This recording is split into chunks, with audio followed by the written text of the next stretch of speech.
The door of Red Fork Diner swung open at 2:47 on a Tuesday afternoon. Dorothy Harmon walked in, 78 years old, hands trembling at her sides.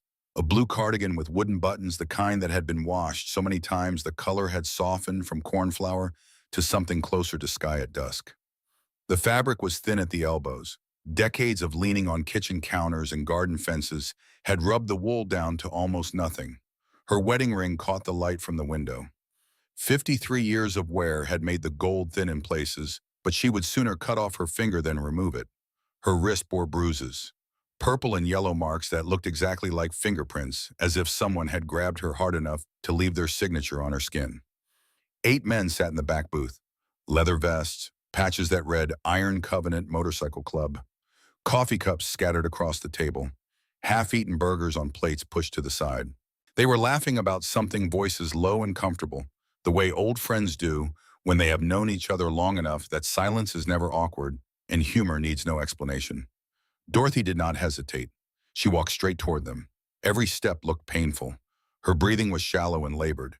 She stopped at the edge of their booth, and the largest man looked up. His name was Rex Calloway. Everyone called him Stone. 52 years old, 6 feet 4 inches of solid muscle. Gray streaked through his beard, eyes that had seen too much of the world's darkness, but somehow still held light. Dorothy's voice came out barely above a whisper. "Please, I need help. My caregiver told me to stay quiet." The laughter died. 8 pairs of eyes turned toward this elderly woman who stood before them like she was presenting herself for judgment, like she had walked 2 blocks on arthritic legs and a failing heart just to reach this moment. Like everything in her life had been moving toward this single Tuesday afternoon. Stone stood immediately, 6 feet 4 inches of solid muscle moving with surprising gentleness. "Ma'am, take my seat." The other men shifted without being asked. They formed a protective circle around the booth as Dorothy sank into the vinyl seat Stone had vacated. The diner went quiet. Conversations at other tables trailed off. Even the clatter of dishes from the kitchen seemed to pause. Stone knelt beside the booth so he was at eye level with her. "I'm Stone. These are my brothers. You're safe here. Can you tell me what happened?" Dorothy's hands shook as she pulled back the sleeve of her cardigan. The bruises on her wrist were unmistakable, fingerprint-shaped, clear as photographs. Evidence of someone gripping her hard enough to leave marks that had not faded in days. But to understand how Dorothy Harmon ended up in that diner booth, we need to go back. Back to the life she had before everything fell apart. Back to Earl. Earl Harmon had been Dorothy's husband for 53 years. He was not a complicated man in the way that complicated men announce themselves. He was complicated the way good soil is complicated. Quiet on the surface, alive underneath. He had served in the Korean War with the 1st Cavalry Division's 7th Cavalry Regiment in the brutal winter of 1951. He came home with stories he never told and nightmares that woke him until the day he died. 14 months ago, lung cancer. The kind that eats you from the inside out, slow and merciless. The kind that gives you just enough time to say goodbye, but never enough time to say everything that needs to be said. They had lived in a white cottage on Sycamore Lane in Hargrove, a small coastal town in Northern California where everyone knew everyone and secrets were currency. The house was nothing from the outside. White paint, blue shutters. A garden in the backyard that Earl had planted himself when he retired 20 years ago. Tomatoes, peppers, herbs, basil and rosemary and thyme. Earl would spend hours out there with his hands in the soil. Said it helped him forget things he wanted to forget. Said the earth did not judge a man for what he had done in war. After he died, the garden grew wild. Dorothy did not have the strength to maintain it. Did not have the heart either. Looking at those overgrown plants reminded her that Earl's hands had touched that soil. And now his hands were gone. The house still held pieces of him. His favorite coffee mug sat on the kitchen shelf. Dark blue ceramic with a chip on the handle from the time he dropped it rushing to answer the phone. Dorothy could not bring herself to use it, could not bring herself to put it away either.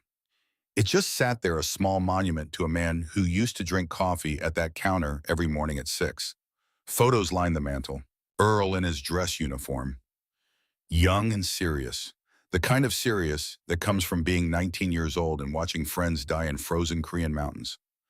Their wedding day, both of them smiling like they knew something the rest of the world did not. Dorothy in a simple white dress her mother had sewn, Earl in a borrowed suit that was slightly too big in the shoulders. An American flag folded in a perfect triangle sat in a shadow box on the bookshelf, the flag from his funeral, the one presented to Dorothy with words she would never forget. On behalf of a grateful nation. Their daughter Susan lived in Portland now, 45 years old, a nurse practitioner at a hospital there. Good work, good life. But 7 years had passed since they had spoken properly. The relationship had fractured slowly, and then all at once, the way ice breaks in spring quietly and then catastrophically. Susan had moved to Portland for work when she was 38. Dorothy had taken it personally. "You are abandoning us." That is what Dorothy had said. Words she regretted the moment they left her mouth but could never take back. Then Earl got sick. Susan flew home when she heard the diagnosis. Lung cancer stage 4. 3 to 6 months, maybe less. The argument happened on the third night of Susan's visit. Dorothy wanted to care for Earl at home, wanted him to die in the bed where they had slept together for 50 years. Susan wanted hospice, professional care, nurses who knew how to manage pain. Both of them were right. Both of them were wrong. The words that came out were ugly, the kind of words families say when they are terrified of losing someone they love, when fear turns to anger because anger is easier than grief. "You always think you know best," Susan had shouted. "You would rather let Dad suffer than admit you cannot do this alone." And Dorothy had shouted back, "You left. You moved across the country. You do not get to come back now and tell me how to take care of my own husband." Susan packed her bags that night, left before morning. She did not come back for the funeral. She did not come back at all. Dorothy told herself she did not care. Told herself Susan had made her choice. But late at night when the house was quiet and Earl's chair sat empty in the living room, Dorothy would think about Susan as a little girl, running through that garden laughing at nothing. The way children laugh when the world is still simple and parents are still invincible. Those were the nights Dorothy cried. Earl died on a Thursday morning in October. Dorothy was holding his hand. His breathing had been getting shallower for days. The home nurse said it would not be long, said he probably could not hear anymore, said the body shuts down in stages. But Dorothy talked to him anyway. She told him about the garden, how the tomatoes were coming in strong, how she had made sauce from them, just the way he liked. She told him about the birds at the feeder, about nothing and everything, because 53 years of marriage meant you could talk about nothing and it would still mean something. His last words came around 3 in the morning. "Stand up for what is right, Dot, even when it is hard. Especially when it is hard."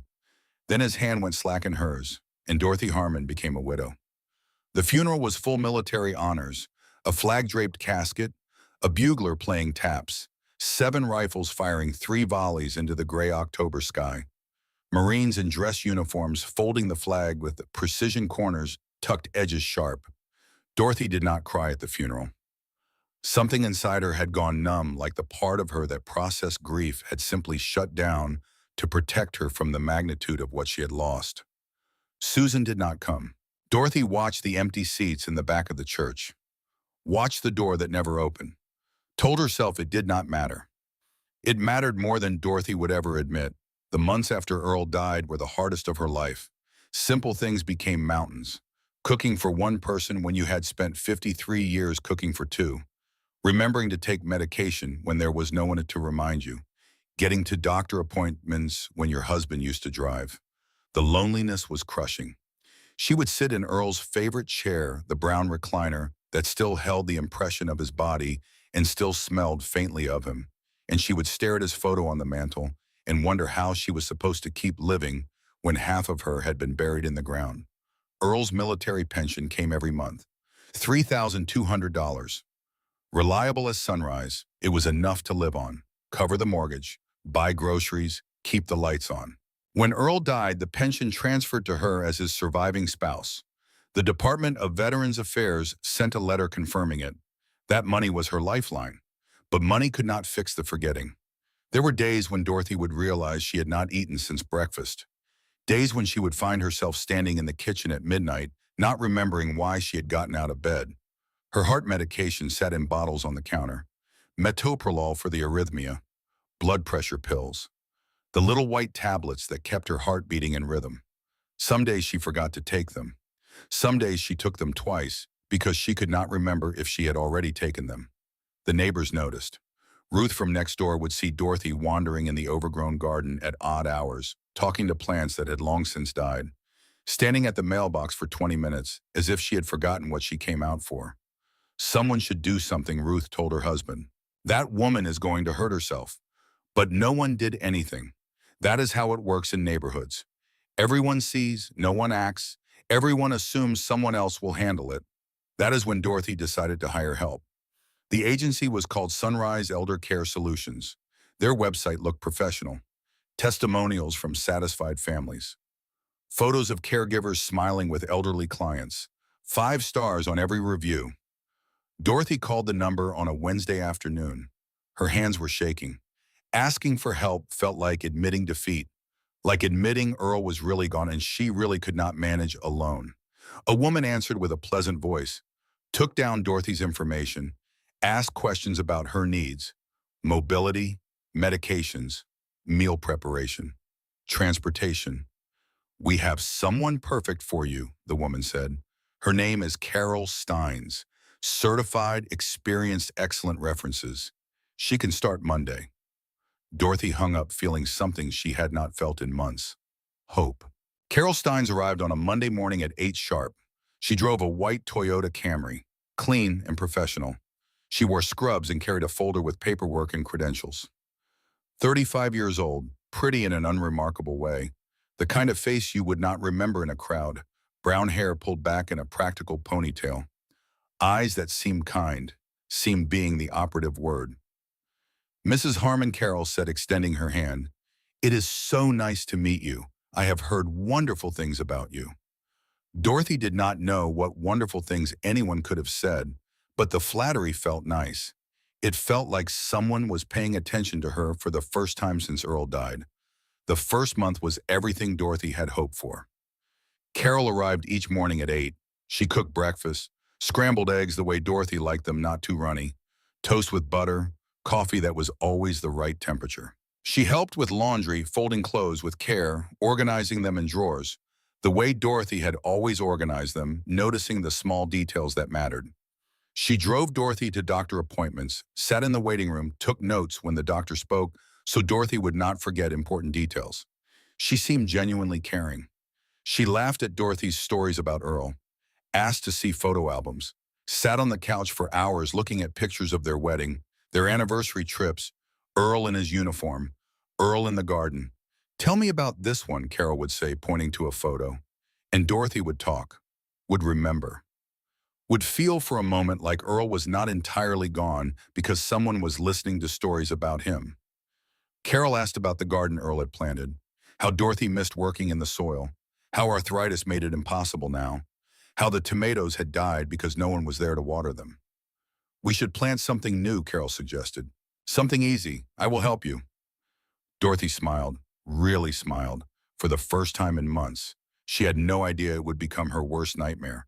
What Dorothy did not know was what happened on the phone at 11:30 on a Thursday night during that first perfect month.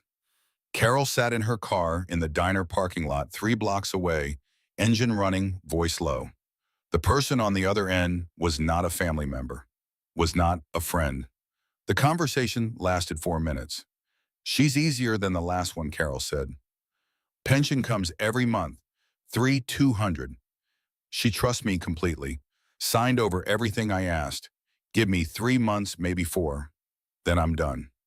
Carol ended the call, checked her makeup in the rearview mirror, smiled at her own reflection. Dorothy was sitting at home in Earl's chair, looking at his photograph, feeling grateful that she had finally found someone she could trust. During the second month, things began to shift, subtle at first. Small changes that Dorothy noticed but could not quite name. The way Carol would ask questions about finances, her eyes flicking toward the mail when it arrived. The way she would mention the pension casually like she was just making conversation. $3,200 a month, Carol said one afternoon. That is good money. Your husband really took care of you. Dorothy nodded, not thinking anything of it. You do not need to call. Susan, Carol said another day when Dorothy mentioned wanting to reach out to her daughter. She is busy with her own life. You do not want to be a burden. The word landed like a stone in Dorothy's chest. Burden. Was that what she was? When bills arrived in the mail, Carol intercepted them. Let me handle these, she said, her voice taking on a firmer edge that Dorothy had not heard before. You should not stress about money. That is what I am here for. She asked for Dorothy's checkbook. It is safer if I hold on to this. You know how scammers target elderly people. I will make sure your account stays secure. Dorothy handed it over. Because Carol had been so kind. Because Carol seemed to know what she was doing. Because Dorothy was tired. So tired of trying to manage everything alone. By the third month, the isolation had set in like fog. Carol changed Dorothy's phone number. To stop the scammers, she explained. They call constantly. This way, only people who really need to reach you will have the new number. Except Carol never gave the new number to anyone. Not to Ruth next door, who used to check on Dorothy. Not to the few friends Dorothy had left from church. Not to the doctor's office. And certainly not to Susan. When neighbors came by asking about Dorothy, Carol met them at the door with a concerned smile. She needs quiet and rest, Carol would say. Doctor's orders. She is not receiving visitors right now. The neighbors nodded understanding and gradually stopped asking. Dorothy found herself more alone than she had ever been, even when Carol was in the house, because Carol had stopped sitting with her, stopped looking at photo albums, stopped asking about Earl. Now Carol spent hours in the guest bedroom with the door closed, said she was doing paperwork, said she was managing Dorothy's affairs, said Dorothy should not worry about the details. The change happened so gradually that Dorothy kept second-guessing herself. Was she imagining the coldness in Carol's voice? Was she being paranoid? Was her mind failing in ways she could not see? Carol convinced Dorothy to sign a power of attorney.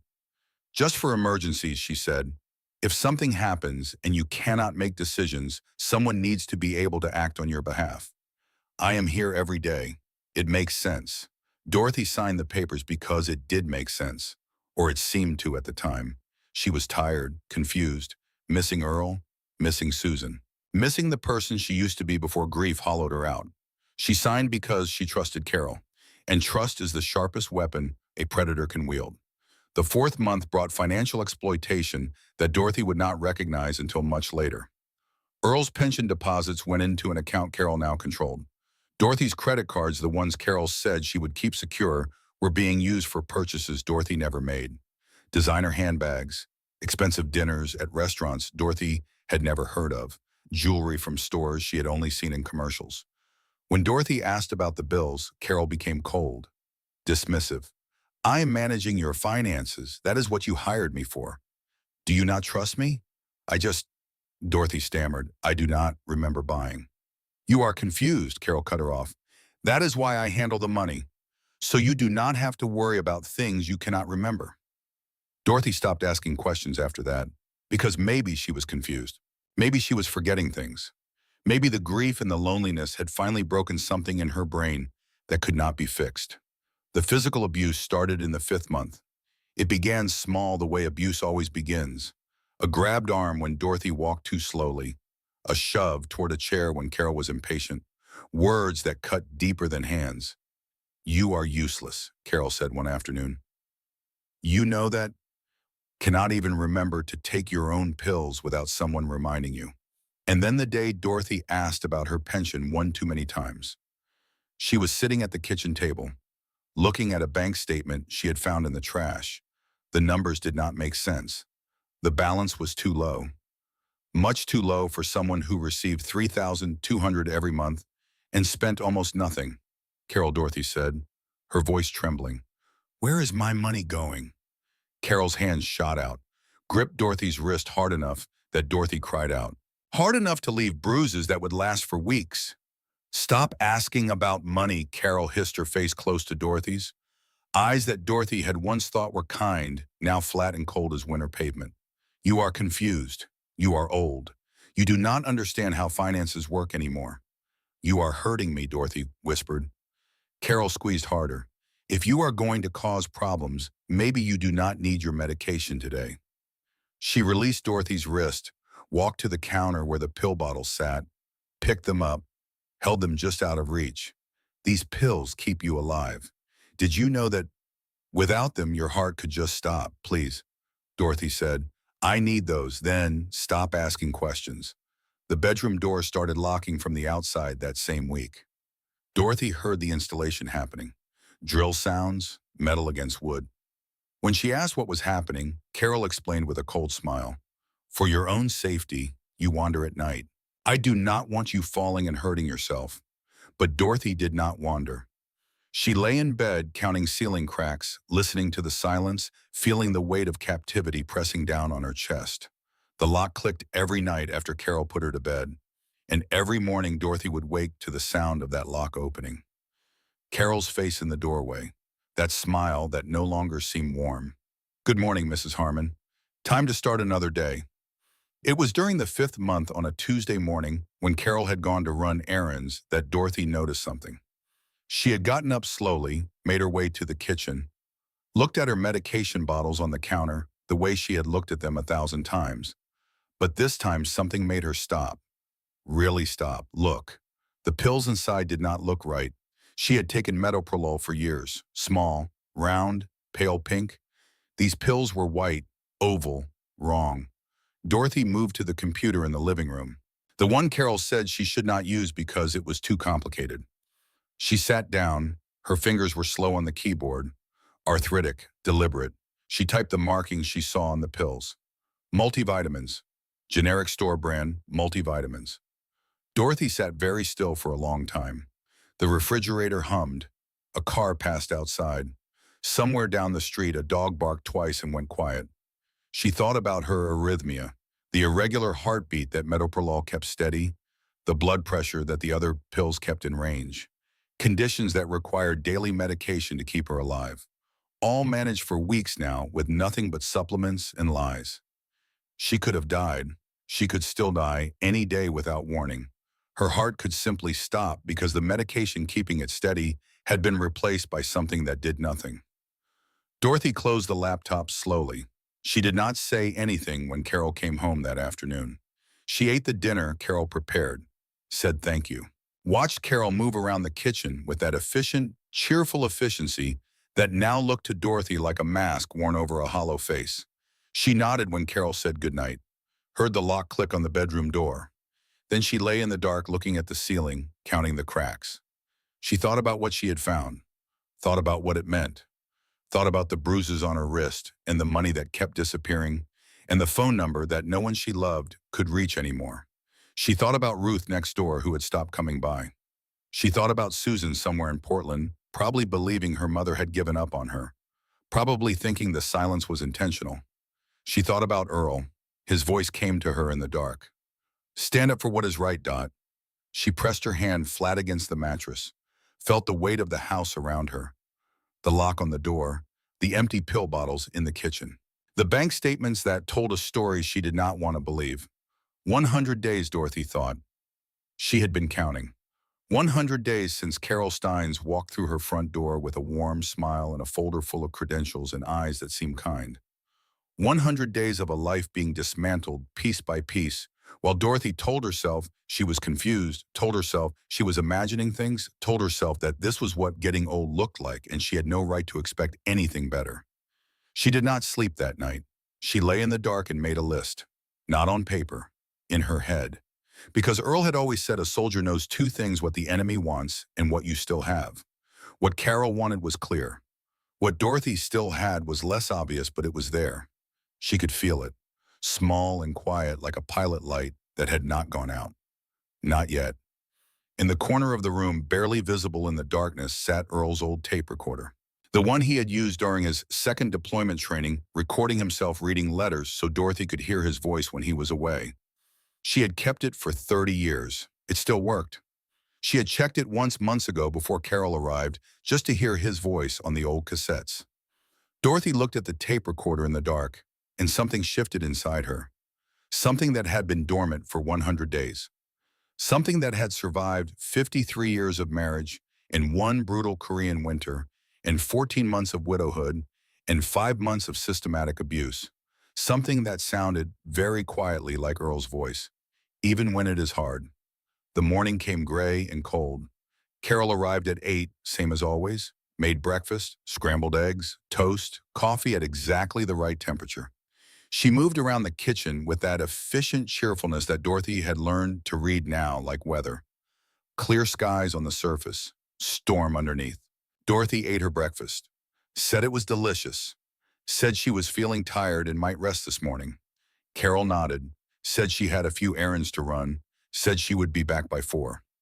After the front door closed, Dorothy sat in Earl's chair for a long time. Her hands rested on the armrests. She could feel the worn leather smooth in the places where his hands had always been, could smell the faint ghost of him that still lingered 14 months later. She picked up his photograph from the side table, his dress uniform, that serious expression, 19 years old and already carrying more than any young man should have to carry. She set the photograph down. Then she reached for the tape recorder. She did not have to wait long. Carol came back unexpectedly at 9:30, said she had forgotten something, moved through the kitchen, opened the refrigerator, muttered something about traffic. Dorothy sat at the kitchen table with her hands folded, the tape recorder small and invisible in the pocket of her cardigan. She pressed record. "I told you to stop asking about the money," Carol said, not looking at her, pulling something from the refrigerator shelf. Her voice was different when she thought Dorothy was too tired to matter. "Harder, flatter. If you mention it again, I will make sure you regret it." The tape caught everything. Carol left again, back to her errands, back to whatever life she was living outside these walls. Dorothy waited until the sound of the Toyota faded completely. Then she stopped the recording, rewound it a few seconds, pressed play. Carol's voice came out of the small speaker, tinny and unmistakable. "I told you to stop asking about the money. If you mention it again, I will make sure you regret it." Dorothy pressed stop. She had evidence now, real evidence, not just bruises that could be explained away, not just a confused old woman's word against a licensed professional, a voice, threats, proof, something a courtroom could hear. She stood up from Earl's chair. Her hip ached. The arthritis in her knees sent shooting pains up her legs with every step. Her heart, running for months now on nothing but multivitamins and stubborn will, fluttered irregularly in her chest. She moved to the hallway closet, found her blue cardigan, the one Earl had given her for Christmas 10 years ago. Wooden buttons, soft despite its age. She put it on. She went to the mantel and took down the wedding photograph. Her and Earl on the steps of the church. His borrowed suit, her mother's dress, both of them smiling like they knew something the rest of the world did not. She tucked it under her arm. On the side table near the door in the drawer that Carol had apparently never thought to search, she found Earl's old address book. His handwriting filled the pages. Careful and deliberate, the same handwriting he had used to label seed packets in the garden, to sign birthday cards, to write her name on the envelopes of letters sent home from training decades ago. At the top of the first page in capital letters, "In case of emergency," she found Susan's number. The old one. The one Earl had written down years before everything fell apart. She tried it on Carol's phone, the one with the new number no one knew. The automated voice told her the number was disconnected. She tried Ruth next door. No answer. The church friends. No answer. Each failed call felt like a door slamming in a corridor she had not realized was getting narrower. Dorothy set the phone down. She stood in the living room for a moment. Earl's flag in its shadow box, his coffee mug on the shelf, the overgrown garden visible through the back window, going brown now in the autumn chill. She thought about something Earl had told her years ago, about a buddy from the service, a man who had struggled after Vietnam when the VA stopped returning his calls. Some men on motorcycles had shown up at his house, had made sure the government kept its promises. She remembered Earl's exact words. "Dangerous people are sometimes the safest people, Dot. They understand loyalty. They understand what it means to have someone's back." Earlier that week, Carol had driven past Red Fork Diner on the way to the pharmacy.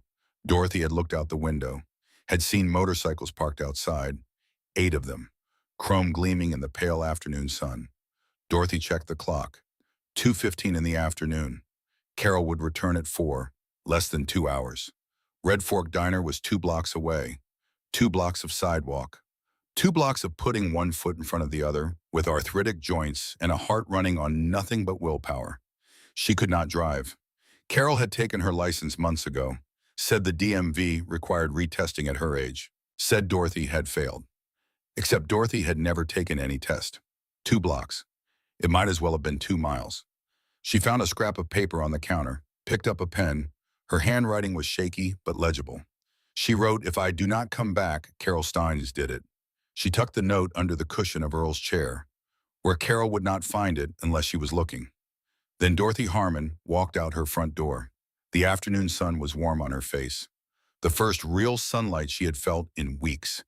Carol kept the curtains closed, said the light hurt Dorothy's eyes, said she needed to rest. The air smelled like cut grass and something faintly like the ocean, even though the beach was 3 miles away. Dorothy stood on her front step for a moment, blinking. Then she started walking. 1 block. She passed Ruth's house. The curtains were drawn. A jack-o'-lantern sat on the porch 2 weeks past Halloween, its carved face caving in on itself. Dorothy kept walking. Her hip sent pain up into her lower back with every step. Her knees ached, her heart beat in its unsteady, irregular way, the rhythm that medications had kept smooth for years and that vitamins did nothing for. She kept walking. The diner appeared ahead, a low building with a neon sign. Red Fork Diner, established 1961. The motorcycles were still there, 8 of them lined up in the parking lot like soldiers at attention, chrome catching the autumn light. Dorothy stopped at the door. Her hand rested on the handle, cold metal against her palm. Through the glass, she could see them. Men in leather vests, laughing, eating, living their ordinary Tuesday afternoon. What if they did not believe her? What if they called the police, who called Carol, who explained that Dorothy was confused and elderly and prone to wandering? What if this was a mistake? What if she had walked 2 blocks on a failing heart for nothing? She thought about Earl. Stand up for what is right. She pulled open the door and stepped inside.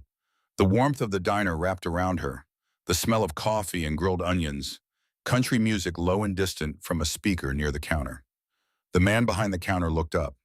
The couples at the nearby tables glanced her way and returned to their meals. Dorothy walked straight to the back booth.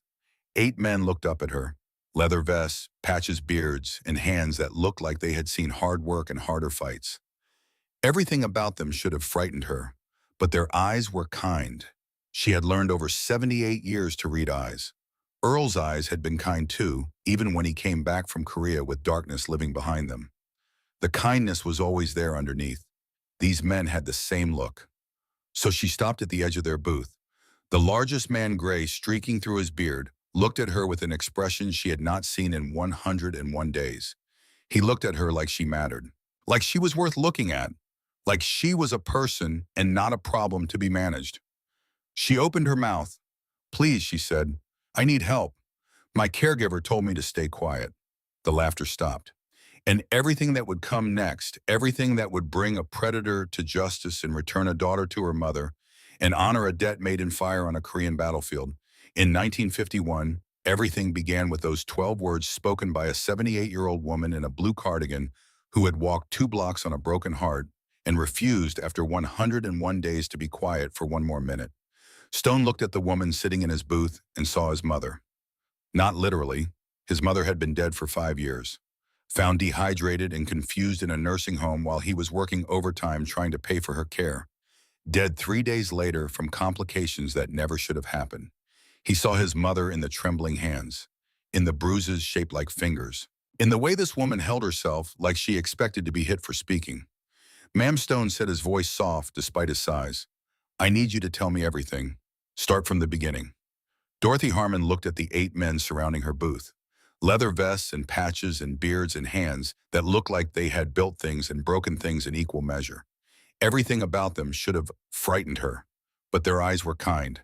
She had learned over 78 years to read eyes. So she told them. She started with Earl, because everything started with Earl. 53 years of marriage, the Korean War, the garden he planted when he retired, the cancer that took him 14 months ago. She told them about Susan, her daughter in Portland, 7 years of silence after an argument about hospice care. Words that could not be taken back. A funeral Susan did not attend. She told them about the loneliness, the forgetting, the days when she could not remember if she had eaten, the nights she talked to Earl's photograph because there was no one else to talk to. Then she told them about Carol Steins, the agency with the 5-star reviews, the warm smile that turned cold, The isolation that crept in like fog until Dorothy could not see her way out. The money gone, the medication replaced with vitamins, her heart running on nothing but luck and stubbornness for months. The bruises, the locked door, the threats. If you tell anyone they will put you in a nursing home, is that what you want, to die alone in some facility where nobody knows your name? The diner was silent when she finished. Joe Kaminsky stood behind the counter with a dish towel in his hands, frozen, listening. A couple at a nearby table had stopped eating. The woman had tears running down her face. A man named Doc Mercer leaned forward, former paramedic, 47 years old, with steady hands and eyes that had seen enough injuries to catalog them the way other people catalog memories. "Mrs. Harmon," he said, "those bruises on your wrists, may I look at them more closely?" Dorothy extended her arms, pulled back her sleeves. Doc examined the marks with professional care, but his jaw tightened as he worked through what he was seeing. "These are restraint injuries," he said quietly. "Someone grabbed you with significant force, multiple times based on the layering. Some of these are a week old. Some are more recent." He looked at Stone. "There may be more injuries we cannot see." Dorothy nodded slowly. "She grabs my arms when I ask questions. Sometimes she shoves me. Once she would not let me use the bathroom until I promised to stop talking about my pension." Stone's hands curled into fists on the table. The kind of controlled anger that came from years of learning to channel rage into something useful instead of something destructive. A man named Badge Holloway spoke up, 44 years old, former police officer who had left the force when he discovered his captain was taking bribes from drug dealers. The corruption had broken something in him, his faith in the system, his belief that the badge meant what it was supposed to mean. Now he rode with Iron Covenant and did the work that badges should have done. "Mrs. Harmon," he said, "do you have any documentation, bank statements, receipts, anything that proves what she has been taking?" Dorothy reached into her cardigan pocket, pulled out folded papers. Her hands shook as she smoothed them on the table. "I found these in the garage, hidden behind boxes. She must have forgotten about them." Badge examined the receipts. His eyebrows rose with each one. He did not say anything for a moment. Then he looked at Stone. "These are all in her name. Her credit cards." He looked at Dorothy. "She has power of attorney. I signed it," Dorothy said. "I did not understand what I was signing. I thought it was for emergencies." "That is fraud," Badge said. "Exploitation of a vulnerable adult. Felony charges." He looked at Stone again. "This is not impulsive. This is organized, calculated." She knew exactly what she was doing from the beginning. A man at the end of the booth had been quiet through the entire conversation. Raymond Denton. Everyone called him Forge. 55 years old, gray at his temples, hands scarred from decades of mechanical work. He had been watching Dorothy with an intensity that made the other men glance at him, occasionally uncertain what was moving behind his eyes. Now he spoke. "Mrs. Harmon, your husband, you said his name was Earl." Dorothy's voice softened the way it always did when she talked about Earl. "Yes, Earl Harmon. Everyone called him Earl. He served with the 1st Cavalry Division, 7th Cavalry Regiment. He was at Enshon in 1951. He never talked about it much, but I know it changed him." Forge went absolutely still. The color drained from his face. His hands gripped the edge of the table hard enough that his knuckles turned white. The other men noticed. They had known Forge for years, had seen him in situations that would have broken other people. They had never seen him look like this. "What was his unit specifically?" Forge asked, his voice barely above a whisper. Dorothy thought for a moment. "I am not sure of the exact designation. He mentioned Task Force Denton once or twice, said it like the name meant something." Forge finished the sentence before she could say more. "Task Force Denton." Dorothy looked at him. "Yes. How did you know that?" The table went silent. Forge's eyes were wet. This 55-year-old man who had survived more than most people would ever know was sitting in a diner booth with tears running down the lines of his weathered face. "My name is Raymond Denton," he said. "The task force was named after my grandfather. He was the commanding officer at Incheon. I grew up on his stories about Korea, every single one. He told them to me from the time I was 6 years old until the day he died." Dorothy's heart stuttered in her chest. Forge continued. "My grandfather spent 30 years trying to find a soldier named Earl Harmon. Their armored personnel carrier took heavy fire during the assault. The engine caught, started burning. My grandfather was trapped inside. The hatch was jammed from the outside, warped from the heat. He was going to burn to death. And a young private reached through the beams and grabbed him, pulled him through that hatch. The fire had spread to the opening by then. The soldier burned his own hands getting my grandfather out. Never complained, never reported it, never asked for recognition or commendation. Forge reached across the table. He took Dorothy's hands in his scarred ones. My grandfather looked for Earl Harmon after the war, he said. Military records were a mess in those years. Names got confused, addresses changed, people moved and did not leave forwarding information. He hired people to search, spent money he did not have. He never found him. He died 10 years ago, still grateful, still talking about the young private who reached into the fire. Dorothy was crying now, tears she had not let fall in months, maybe years, running freely down her face. He never told me, she whispered. He never talked about what happened there. That is how men like him were, Forge said. They did what was right because it was right. Not for recognition, not for thanks, not so someone would remember. He squeezed her hands. Your husband saved my grandfather's life. That means he gave my family everything that came after. Every year my grandfather lived. My father being born, me being born. He looked at Stone. This woman is under our protection. Whatever she needs, whatever it takes, we do this, Stone nodded slowly. The connection had changed everything. What had begun as helping a stranger had become something older and deeper. A debt made in fire on a Korean hillside in 1951. These men understood debts like that. They understood what it meant to owe something that money could not repay. Mrs. Harmon, Stone said, we are going to help you, all of us, but first I need you to answer one question. Dorothy wiped her eyes. What time does Carol come back to your house? She looked at the clock above the counter. Usually 4, she said. It is 3:10 now. Stone looked at his brothers. 50 minutes. Let us move. Dorothy stood up from the booth. Her legs were steadier than they had been in months. Something had shifted inside her. The fear was still there, but it was no longer alone. It had company now. I'm coming with you, she said. The bikers exchanged looks. Stone opened his mouth carefully. Mrs. Harmon, it might be safer if you stayed here. 2 of my men can protect you while we handle things at the house. No, the word came out stronger than Dorothy expected. This is my fight. Earl taught me that you do not let other people fight your battles. You stand beside them. Even when it is hard. She looked at Forge. Your grandfather was trapped in that APC. Earl did not wait outside while someone else pulled him out. He went in himself. Forge smiled, a real smile, the kind that changed his whole face. She has got a point, Stone. Stone studied Dorothy for a long moment. Then he nodded. All right, you come with us, but you stay close. You do exactly what we say when we say it.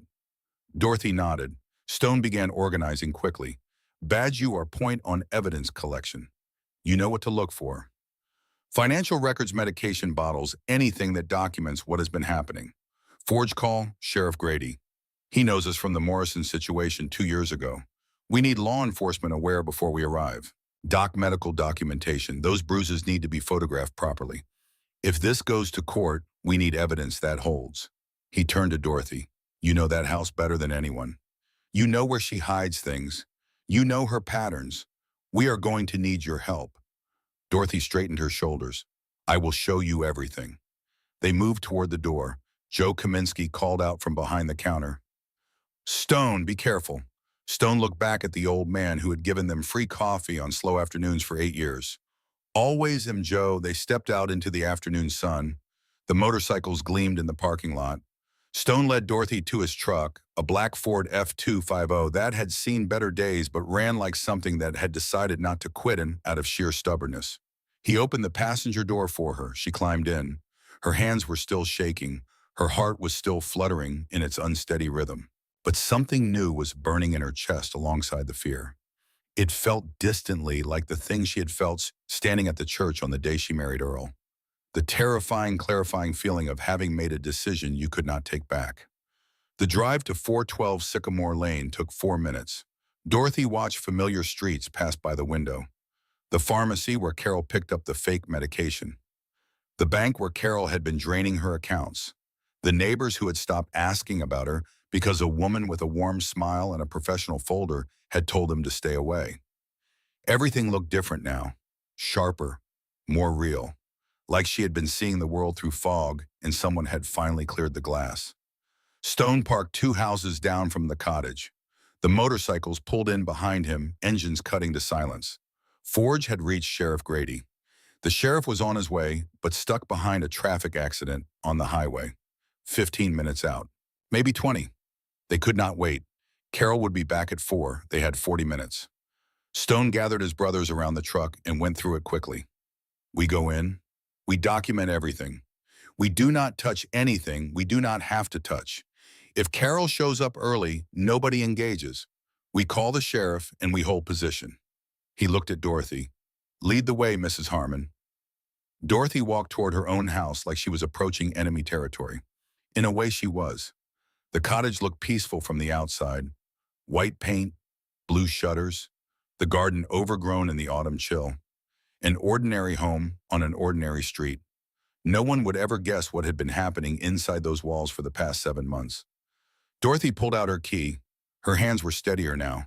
The presence of these men behind her gave her something she had not felt in months. The simple physical comfort of not being alone. She unlocked the front door. The smell hit them immediately. Stale air. The particular scent of loneliness that settles into homes where people stop living and start merely existing. The living room was clean but cold, like my own. Like a waiting room, photos of Earl were everywhere, wedding pictures, military portraits, candid shots from decades of marriage. The life of a man reduced to rectangles of glass and paper on walls he would never stand in front of again. Dorothy paused at the mantel, Earl's American flag in its shadow box, the flag from his funeral, folded in the perfect triangle. She touched the glass. I am doing this for you, she whispered. Doc went straight for the kitchen. On the counter sat multiple medication bottles arranged in a neat row. He picked one up. Read the label. Metoprolol. He opened the bottle, poured several pills into his palm, and looked at them for a long moment. Then he pulled out his phone, searched for reference images of genuine metoprolol. These are not right, he said, his voice tight. These are multivitamins. Generic store brand. He photographed everything. The bottles, the pills, the prescription labels, every single one. He looked at Stone. All fake. She has been giving Mrs. Harmon placebos for months. He paused. This is not just abuse. Withholding cardiac medication from someone with an arrhythmia is not neglect. It is attempted murder.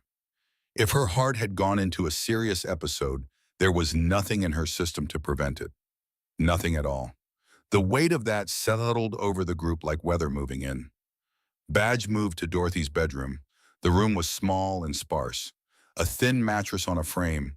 No television, no radio. Curtains drawn tight against the afternoon light.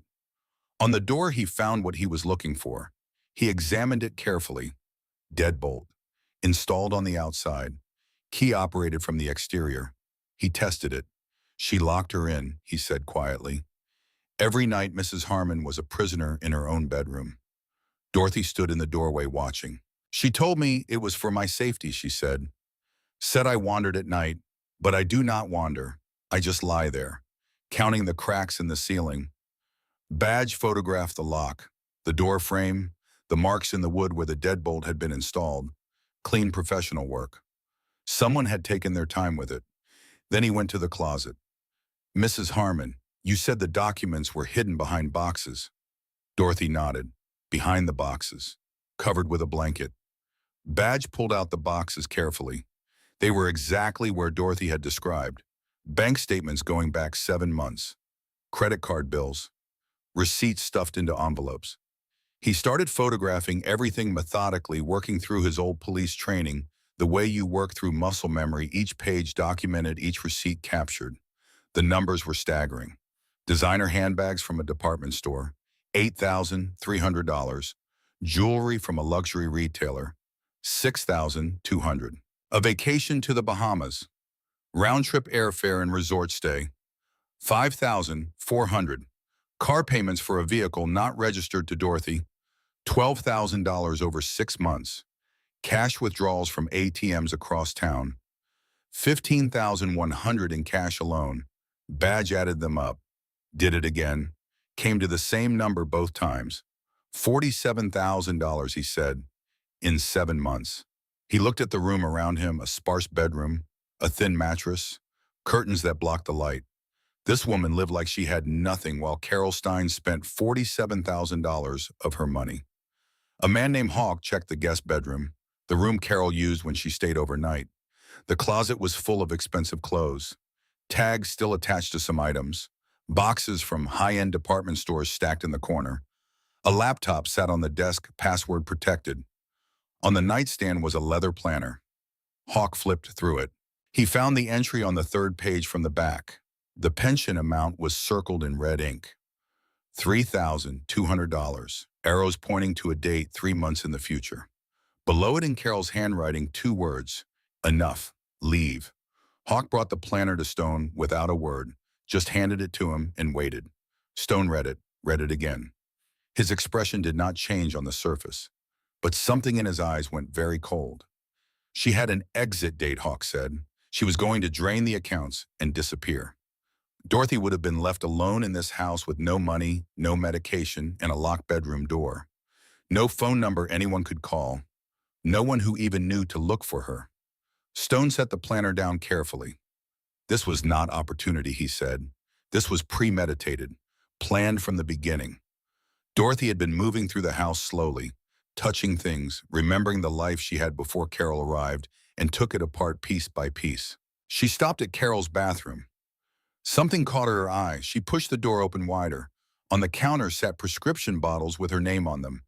Evelyn Prescott, Dorothy Harmon, the real labels, the real pharmacy name, the correct medication names. She picked one up, opened it. Pink pills, small, round, her real metoprolol. Doc, Dorothy called out, her voice steady despite everything moving through her in that moment. Doc came quickly. Dorothy held out the bottle without speaking. He took it, looked at it, compared it to the bottles from the kitchen. He looked at her for a moment with an expression she could not quite read. She kept the real medication in here, Dorothy said, in her own bathroom, while she gave me vitamins and told me my heart would be fine.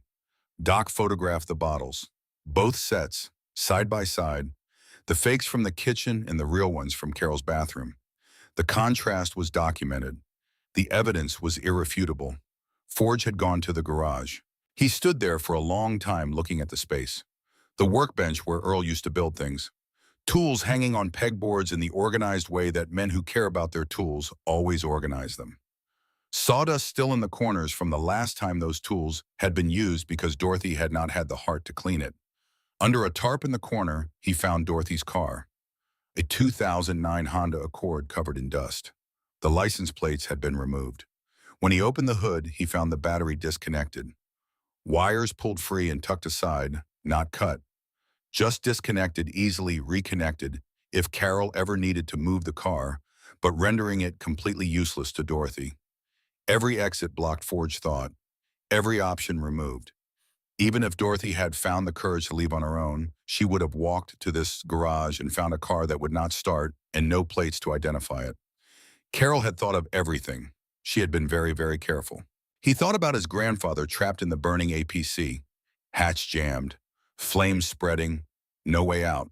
Dorothy had been trapped just as completely. In her own home, in a life that had been systematically dismantled around her. He went back inside. Badge was still working through the documents in the bedroom closet when he found the folder. It was in a cardboard box pushed to the back under a folded blanket that had been placed too deliberately to be accidental. Someone had hidden this box inside a closet already used to hide other documents. Layers of concealment. The folder was manila, unmarked on the outside. Badge opened it. Documents, medical records, financial statements, but not Dorothy's. 2 other names, Margaret Olson, age 81, George Patton, age 79. Badge read through the papers slowly, then he read them again. He was a man who had trained himself not to react visibly to things that disturbed him. It was a useful skill in police work. It was useful now. Both Margaret Olson and George Patton had been clients of Sunrise Elder Care Solutions. Both had Carol Steins listed as their caregiver. Both had died within 6 months of Carol starting work. Both showed identical financial patterns in the documents Carol had kept for reasons Badge could not immediately explain patterns she had apparently felt safe enough to document. Depleted accounts, unusual purchases, large cash withdrawals. Both deaths had been ruled natural causes. Badge stood up slowly. "Stone," he said. Something in his voice made everyone in the house stop moving. "You need to see this." Stone came to the bedroom doorway. Badge handed him the folder without preamble. Stone read it. His face went pale in the way that happened when something truly cold reached you regardless of your self-control. "She has done this before," Stone said. Badge nodded. "Evelyn is not her first victim. These two people, Margaret Olson and George Patton, they died under her care. The financial pattern is identical to what she did here. Identical. Same progression. Same types of purchases. Same timing." He paused. Both deaths ruled natural causes. He looked at Dorothy, who had come to stand in the hallway. "You were going to be the third," he said.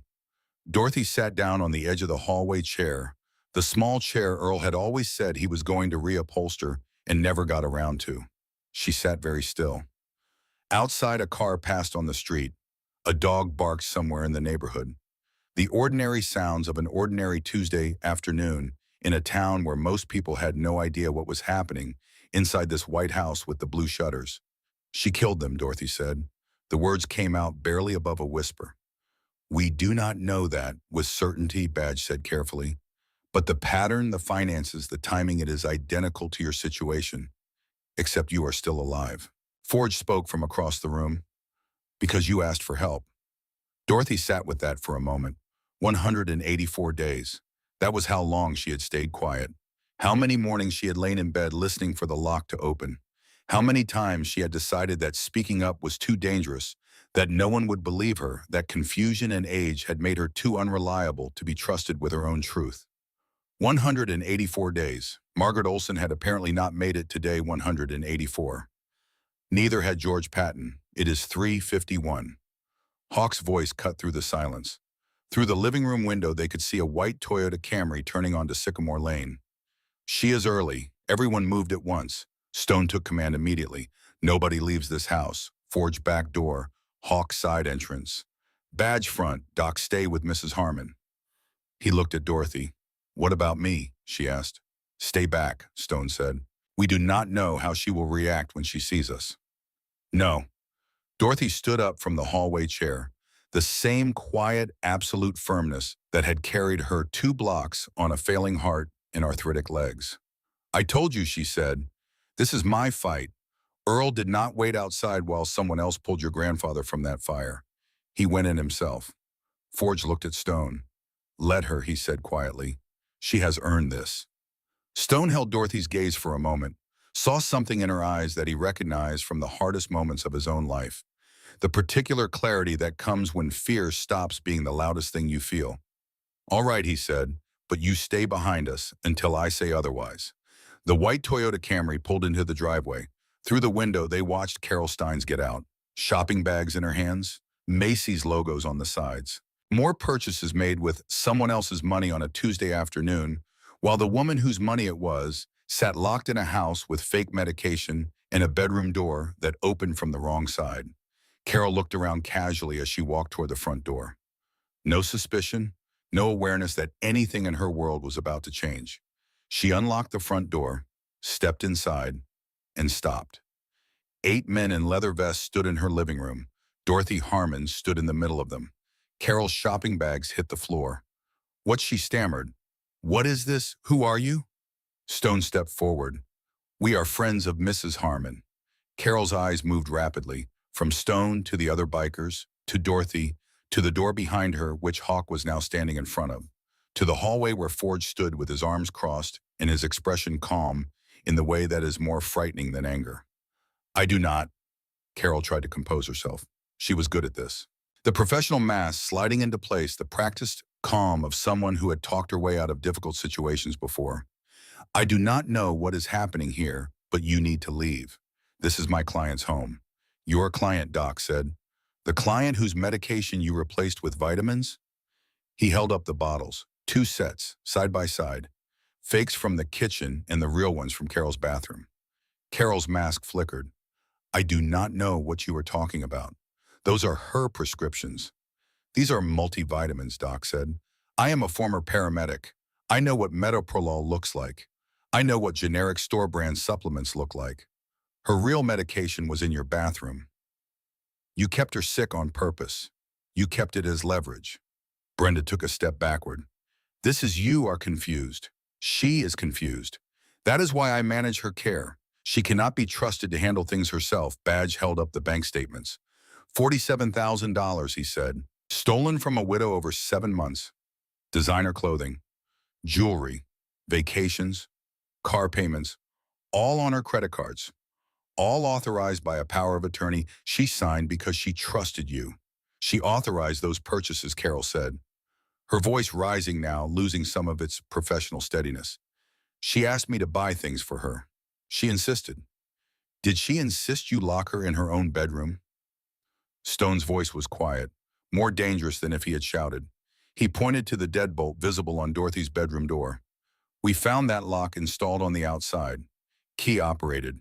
You imprisoned her in her own home. That was for her safety, Carol said. She wanders. She could fall. She could hurt herself. And Margaret Olson Badge asked.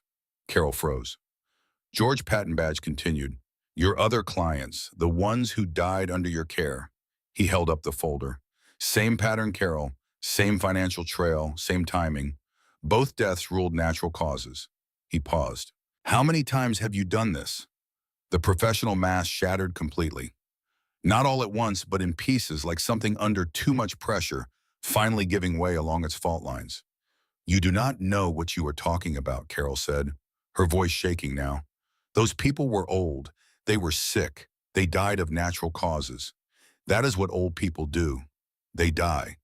Then you will not mind explaining that to the sheriff, Stone said. He is on his way. Carol's eyes went wild. She bolted. Not toward the front door where Hawk stood, not toward the back where Forge was waiting. She ran toward the kitchen, toward the side door that led to the garage. The same garage where Forge had found Dorothy's car with its battery disconnected and its plates removed. Carol ran toward that door. Dorothy was standing in her path. 78 years old, arthritic knees and a heart running without medication, and 5 feet 3 inches of a woman who had survived more than Carol Steins would ever understand. Dorothy did not step aside. Carol's face twisted. Get out of my way, she hissed. You stupid old woman. You have no idea what you have done. Nobody is going to believe you. You are old and confused and you forget things. That is all anyone will ever see when they look at you.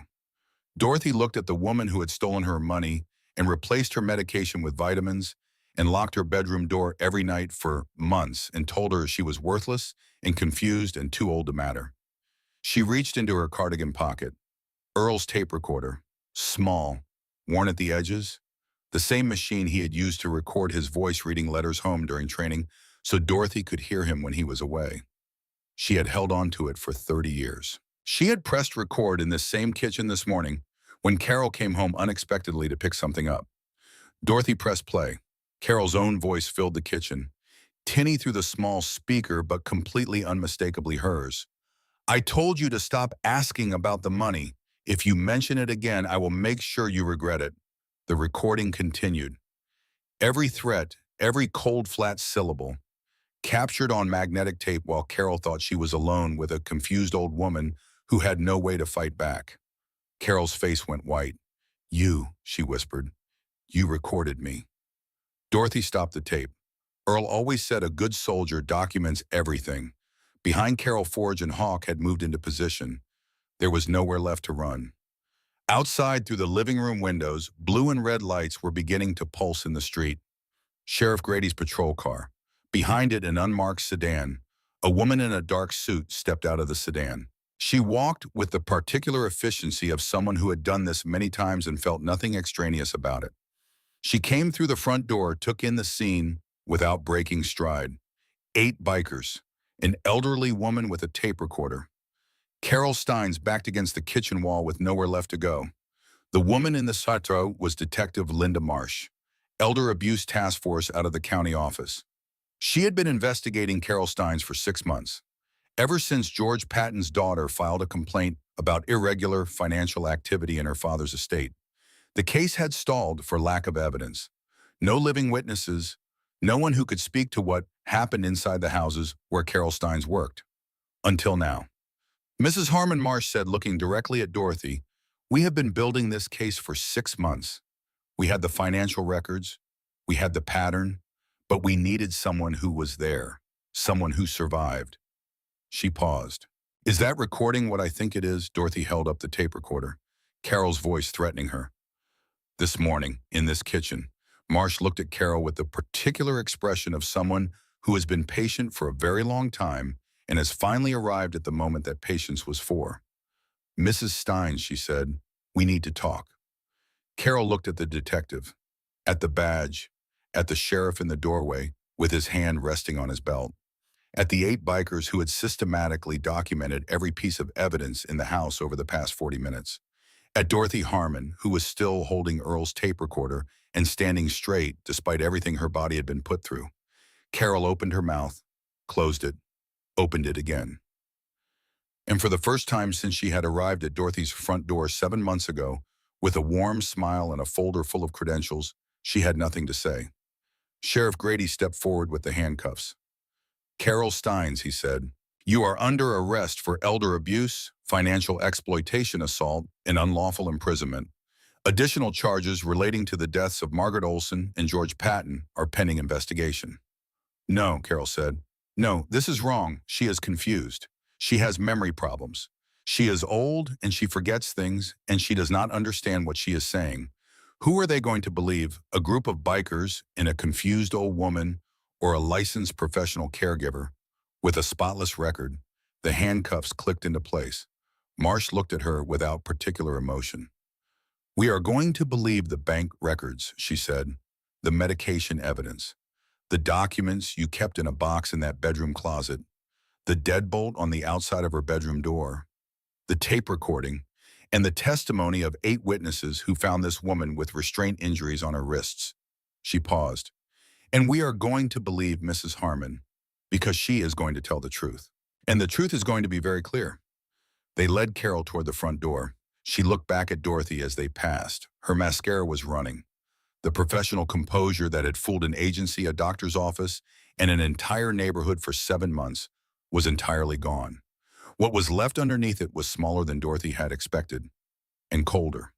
"You will regret this," Carol said. "I promise you that." Dorothy met her eyes. "I regret being quiet for 184 days, Dorothy said. "I will not regret a single thing I did today." They put Carol in the back of the patrol car. The blue and red lights kept flashing. Neighbors had gathered on the sidewalk. Ruth from next door, her hand over her mouth. The couple from down the street who had accepted Carol's explanations about Dorothy needing rest and quiet, and no visitors. They were watching the woman they had trusted being placed into a police vehicle on a Tuesday afternoon, and their faces held the particular expression of people who were beginning to understand exactly how wrong they had been. Detective Marsh stayed behind to work through the evidence with Badge. She moved through the house methodically, documenting everything that had been collected, adding her own notes and photographs to the record that had been built in the 40 minutes before Carol's early return. "This is enough for multiple felony charges," she said. "And if the Oregon cases connect the way I think they will, we are looking at something much larger." She looked at Dorothy. "Mrs. Harmon, what you did today, collecting that recording, making that walk, asking these men for help, you understand that without a living witness, this case was going nowhere. Margaret Olson and George Patton have families who have been waiting for answers for years." She paused. "You may have just given them those answers." Dorothy thought about Margaret Olson, 81 years old, probably lonely, probably desperate for help the way Dorothy had been desperate, the way everyone who has lost someone and finds themselves alone becomes desperate for the sound of another human voice that seems to care. She thought about George Patton, 79 years old, a veteran most likely, probably proud and stubborn and slow to ask for help until help was the only option left. And then help had come with Carol Steins' warm smile and her professional folder and her eyes that seemed kind. Dorothy thought about the person who would have come after her, some other widow, some other forgotten elder. trapped in their own home, watching their savings disappear, dying slowly while everyone around them believed the licensed caregiver with the excellent references. That person would have been real, would have suffered, would have died. But Dorothy Harmon had walked 2 blocks on arthritic legs and a heart running without medication, and had sat down across from 8 strangers and said 12 words. And that person would now never exist. Stone came to stand beside her as Marsh's team worked through the house. "You did good today, Mrs. Harmon." Dorothy looked at him. She was tired in a way that went all the way down to the center of her. Tired in a way that one long night's sleep would not fix. But underneath the exhaustion, something else was there. Something that had been absent for a very long time. "I almost did not come," she said. "I stood outside that diner for 5 full minutes trying to decide if it was worth the risk." "What made you go in?" Dorothy was quiet for a moment. "Earl," she said finally. "I thought about what he would have done. He never backed down from something that was right. Not in Korea, not in life. He always said stand up for what is right, even when it is hard." Stone finished quietly. Dorothy looked at him. "Even when it is hard." Outside the patrol car with Carol Steins in the back seat pulled away from the curb on Sycamore Lane. The neighbors watched it go. The blue and red lights faded down the street. The ordinary Tuesday afternoon reassembled itself around the White House with the blue shutters, except that nothing inside that house and nothing about Dorothy Harmon was the same as it had been 2 hours ago. Stone walked her back to his truck. She climbed in, sat with her hands in her lap, the tape recorder still in her cardigan pocket, Earl's wedding photograph tucked against her side where she had carried it for 2 blocks. She looked out the window at the house as Stone pulled away from the curb. The overgrown garden, the closed curtains, the blue shutters. "There is one more thing you need to do," Stone said. Dorothy knew what he meant before he finished the sentence. She had known since the moment Carol's car disappeared down the street. There was one person who deserved to know what had happened. One person who had been sending letters to an address that returned them. One person who thought the silence was intentional, who thought her mother had chosen it, who had been living for months with a version of events that was entirely wrong. Stone reached into his jacket, pulled out a slip of paper. "Your address book," he said, "the one written in your husband's handwriting. We found it in the hallway table. Her number is in there, the old one." Dorothy looked at the slip of paper for a long time. Then she took it. The phone felt heavy in her hand. She sat with it for a moment in the quiet of the truck cab while Stone waited without speaking.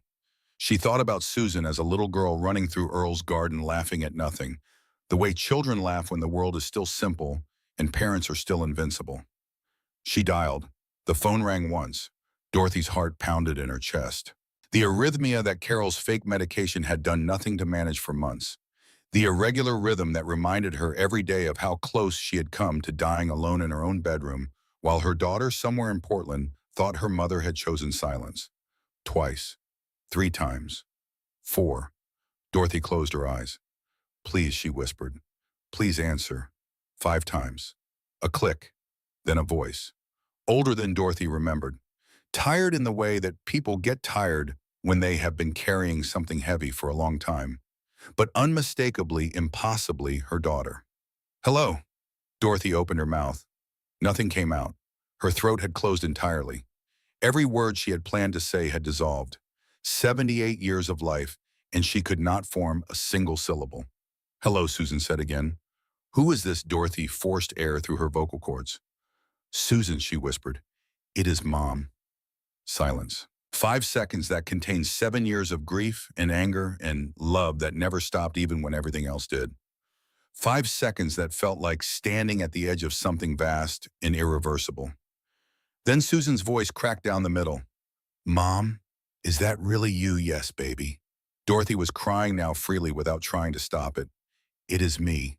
Susan started sobbing. The sound of her daughter crying reached through the phone and wrapped around Dorothy's heart. All the anger she had carried, all the justified fury at a daughter who had not come to her father's funeral. None of it mattered, not one piece of it. This was her child. "Mom, I have been trying to reach you for months." Susan's words came out between sobs. "Your number was disconnected.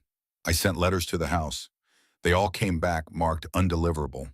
I thought you had decided you did not want to talk to me anymore. I thought you had given up on me."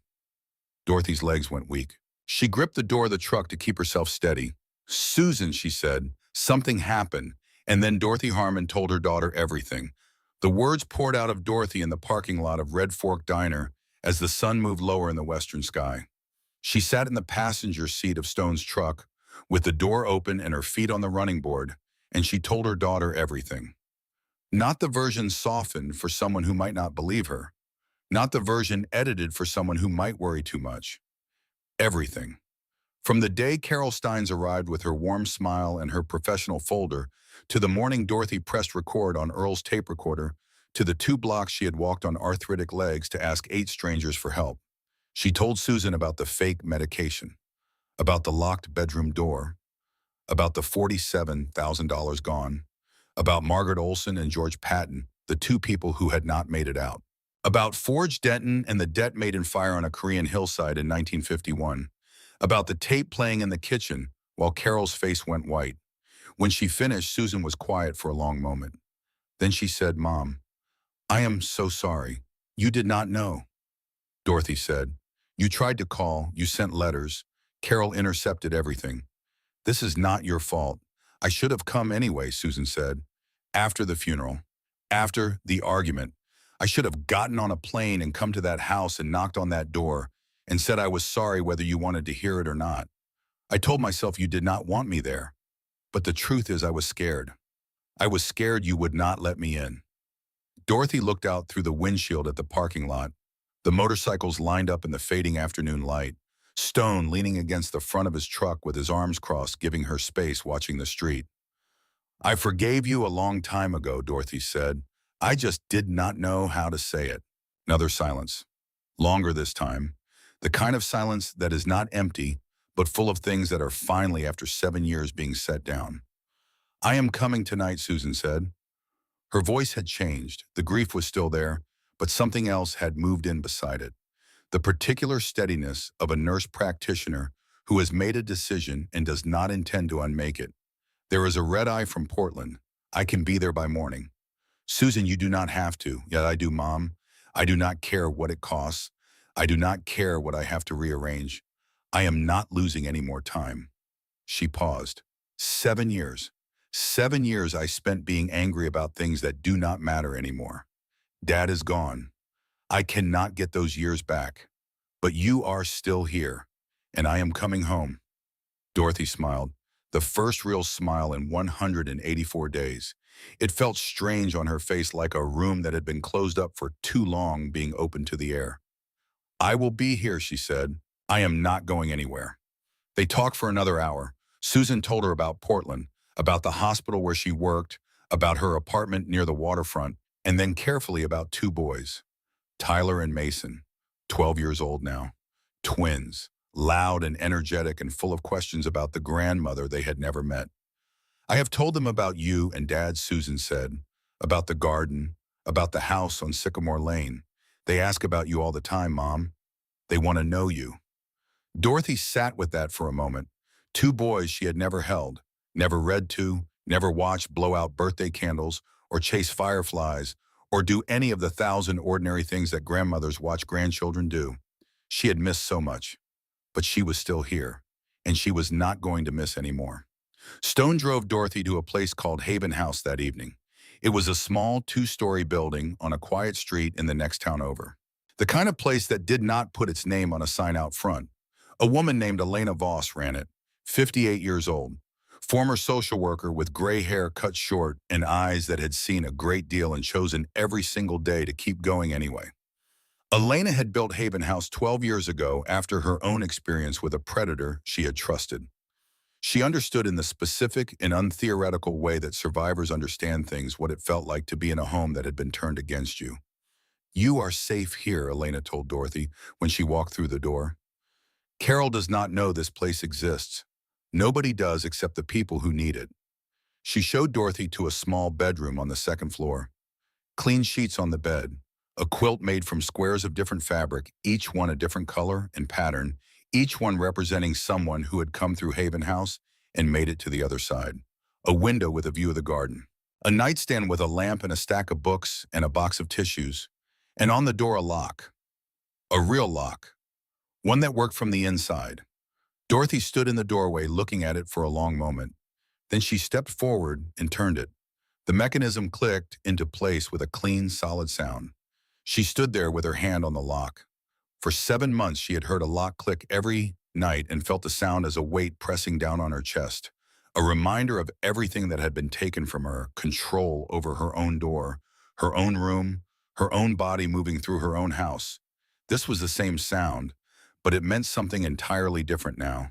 She slept that night, really slept. Not the half-awake vigilance that had defined her nights for 184 days. Not the hyper-alertness of listening for footsteps in the hall. Not the fear of a key turning in an exterior lock. 9 hours. When she woke, the sun was coming through the window and birds were moving in the garden below. And for one clear, uncomplicated moment, before memory reassembled itself, Dorothy Harmon simply felt rested. Then she remembered everything. And she felt rested anyway. Stone picked Susan up from the airport the next morning at 11:15. She came through the arrival's doors with a small bag and the particular look of someone who has not slept and does not care. Same bone structure as her mother. Same determined, set to the jaw. Same eyes that had learned in their different ways to keep going. "Is she okay?" Susan asked before they had cleared the parking structure. "Really okay." Stone thought about Dorothy standing in Carol's kitchen holding Earl's tape recorder. Standing in the path of a woman trying to run, not moving, not backing down. "She is the strongest person I have met in a long time," he said. "You should be proud of her." At Haven House, Susan walked into the common room where Dorothy was sitting by the window with a cup of coffee. The morning light came through the glass and caught the thin gold of her wedding ring. The same ring that had been there for 53 years. The same ring she would sooner have lost a finger than removed. Neither woman moved for a moment. 7 years of silence stood between them in that room. All the things said in hospital corridors and on the phone and at kitchen tables and in the heat of grief that had turned to anger because anger was more manageable than loss. All the things never said. The apologies that had stayed locked up because neither of them knew how to open that particular door. Susan crossed the room. She wrapped her arms around her mother and held on. Both of them were crying, holding each other the way you hold someone when you have understood too late and then just in time. That time is not a resource you can assume you have more of. "I am sorry, Mom," Susan whispered. "I am sorry too," baby Dorothy whispered back. For all of it. They stayed like that for a long time. Two women who had lost each other and were finding their way back through the particular grace that becomes available when pride finally exhausts itself. Later that morning, they sat together on the couch in Haven House's common room. Susan examined the fading bruises on her mother's wrists with the careful attention of someone trained to assess injury, but her eyes were not clinical. They were the eyes of a daughter who was understanding in full, for the first time, what had been done to her mother while she was 300 miles away, thinking the silence was a choice. Susan's voice was very quiet when she spoke. "She is going to prison." Dorothy nodded. Detective Marsh said multiple felony charges. And Oregon may add more if the investigations into Margaret Olson and George Patton go where she thinks they will. Susan looked out the window at Elena's garden. A long moment passed. Then she said, "I have been thinking since you called about what comes next." She turned back to her mother. "I want you to come to Portland with me." Dorothy started to speak. Susan continued, "I have a house, 4 bedrooms, way too big for just me and the boys. There is a room on the 2nd floor that looks out over the Willamette, and in the morning the light comes in, and it is the most peaceful thing you have ever seen." She paused. "I am a nurse practitioner, Mom. I can make sure you are taking the right medication. I have already called a cardiologist in Portland. He can see you next week," Claire Dorothy said. "I do not want to be a burden." Susan took her mother's hands. "Mom, listen to me carefully. You are not a burden. You have never been a burden. You raised me. You taught me how to be a person. You sat with me when I was sick, and you helped me with homework, and you drove me to every practice and rehearsal and school event for 18 years, even when you were running on nothing." She squeezed her mother's hands. "You spent your whole life showing up for me. Let me show up for you now." Dorothy looked at her daughter, saw the little girl who used to climb into bed during thunderstorms. The teenager who had slammed doors and sworn she would be different from her mother and had turned out in all the ways that mattered to be very much the same. The woman who had made a hard choice and carried the weight of it for 7 years, and had come through the other side with her love intact. "The boys," Dorothy said quietly, "Tyler and Mason. They do not know me. I am a stranger to them." Susan smiled. Then it is time they met their grandmother. 3 weeks later, Dorothy Harmon moved to Portland. Iron Covenant MC came to help pack up the house on Sycamore Lane. They moved through the rooms with unexpected gentleness, boxing up Earl's things with the kind of care you give to objects that have earned their weight in meaning. His military medals, his photographs, the American flag from his funeral in its shadow box, his old address book with the careful handwriting. They wrapped each item in paper, labeled each box. In the backyard under the gray November sky, Forge found what they were looking for. One tomato plant that had somehow survived the neglect of 7 months in the coming cold. Scrubby and sparse, holding on with the particular stubbornness of things that have decided not to quit. Dorothy wanted it, said she was bringing it to Portland, said she needed something of Earl's hands to grow in her new home. Forge dug it up carefully, wrapped the root ball in a section of burlap from the garage, set it in a bucket in the back of Stone's truck like something precious. Because it was. The house on Sycamore Lane sold to a young family. A couple with 2 children who talked about the backyard garden and the good light in the mornings and the way the neighborhood felt like the kind of place you could put down roots. They asked Dorothy about the history of the garden. She told them Earl had planted it when he retired, told them the soil was good, told them to keep the tomatoes in the sunniest corner. She signed the papers with steady hands. Then she got into Susan's car and did not look back.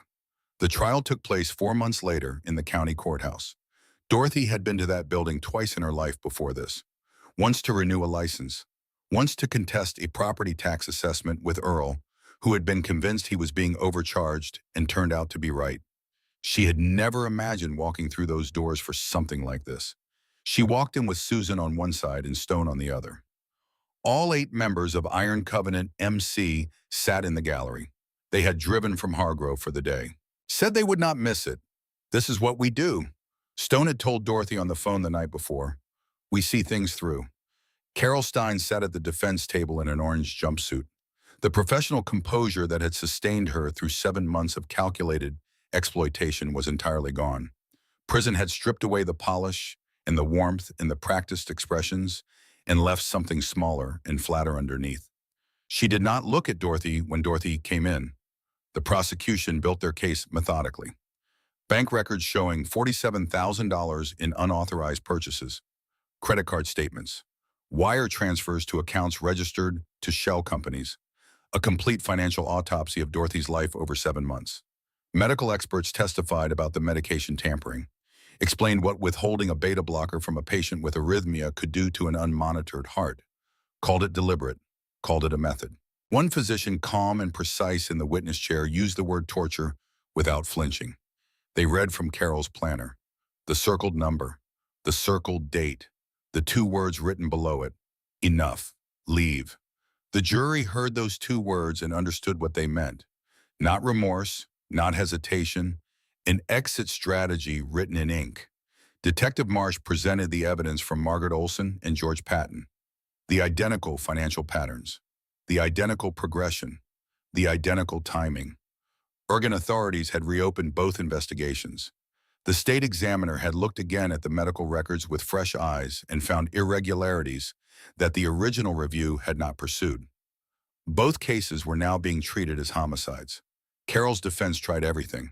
They argued that Dorothy was confused, that her memory was unreliable, that the purchases had been authorized, that the medication difference was an honest error by a pharmacy, that the locked door was a documented safety measure for a patient with documented cognitive concerns. The prosecutor played the tape recording. Carol's own voice filled the courtroom. Every person in that room heard her say the words she had believed no one would ever hear. "I told you to stop asking about the money. If you mention it again, I will make sure you regret it." The jury listened without moving. When it was Dorothy's turn to testify, she walked to the witness stand slowly.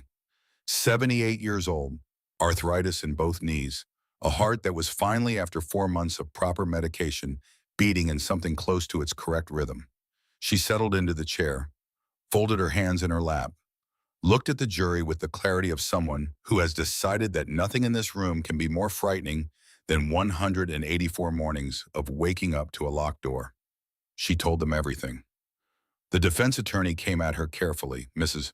Harmon, is it not true that you have been diagnosed with mild cognitive impairment, that you forget things, that you sometimes become confused about events? Dorothy looked at him steadily. I am 78 years old, she said. I forget where I put my reading glasses. I forget the name of the young man who delivers my mail on Thursdays. But I do not forget being locked in my own bedroom. I do not forget bruises on my wrists. I do not forget watching my savings disappear while a woman told me I was too confused to understand my own bank statements. She turned to the jury. I was not confused, she said. I was made to feel confused. There is a difference.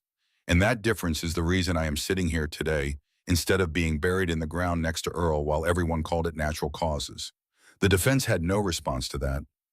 Before she stepped down, the prosecutor asked if she had anything else she wished to say. Dorothy looked at the jury for a long moment. There were two other people, she said. Margaret Olson, George Patton. They cannot be here. Their voices were silenced, and they did not get the chance to walk into a diner and ask for help and be believed. She paused. I can be here, and I am telling you the truth. I am telling it for myself, and I am telling it for them. The jury deliberated for 3 hours. When they came back in, Dorothy sat between Susan and Stone with her hands folded and her back straight. Susan was holding her breath. Stone had both hands flat on his thighs in the particular posture of a man who has learned to be very still when the outcome is not yet certain. The four persons stood, guilty on all counts: elder abuse, financial exploitation, assault, unlawful imprisonment, attempted murder. The courtroom erupted. Susan grabbed her mother's hand and held it with both of hers. In the gallery, Iron Covenant MC responded with the restrained approval of men who had been waiting a long time for this specific word. Forge sat with his eyes closed for a moment, and his lips moving slightly like he was saying something to someone who was not in the room. Carol Stein showed no expression as the judge prepared to address her. Miss Stein, the judge said, you identified vulnerable people at the lowest points of their lives, people who had lost spouses, people who were lonely and frightened and desperate for someone they could trust. And you used that desperation as a weapon. You took their money, you took their dignity, you took their medication and replaced it with something that would do them no good while their bodies failed. You locked doors, you cut off families. You made these people believe they were too confused and too worthless to deserve better. He paused. And then you left, or you planned to. And the people behind you, you plan to leave them with nothing. 2 of them are already gone. We do not know with certainty what you did to them.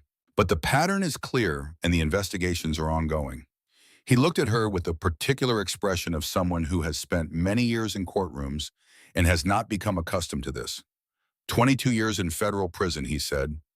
Full restitution of all stolen funds plus damages. You will be 67 years old if you are released. And if the Oregon investigations result in charges, you will face those as well. He set down his papers. You are a predator, Miss Steins, and predators belong in cages. They led her away. The door closed behind her. And Sycamore Lane and Haven House and Earl's tape recorder and 2 blocks of sidewalk on arthritic legs were folded away into the category of things that had ended the way they were supposed to end, which is not a common category and should never be taken for granted. Outside the courthouse, Dorothy stood in the November sun with Susan beside her, and Stone on her other side, and all 8 members of Iron Covenant MC forming the loose, easy circle they always formed around her now, without discussing it or assigning it a name. It is over, Susan said softly. Dorothy looked up at the sky, blue and cold and enormous. No, she said. It is just beginning. She moved to Portland in the first week of December. Susan's house was a craftsman bungalow 3 blocks from the Willamette. 4 bedrooms, a backyard that backed up to a community garden. The room on the 2nd floor had windows on 2 sides, and in the morning the light came in at an angle that made everything look, as Susan had promised, completely peaceful. Dorothy put Earl's photographs on the nightstand, his flag in its shadow box on the bookshelf, his coffee mug, the dark blue one with the chip on the handle, on the kitchen shelf where she could see it every morning. She put the tomato plant in the sunniest corner of the backyard garden. It took to the new soil with a stubbornness that should not have surprised anyone. Tyler and Mason were exactly as loud and exactly as curious as Susan had warned.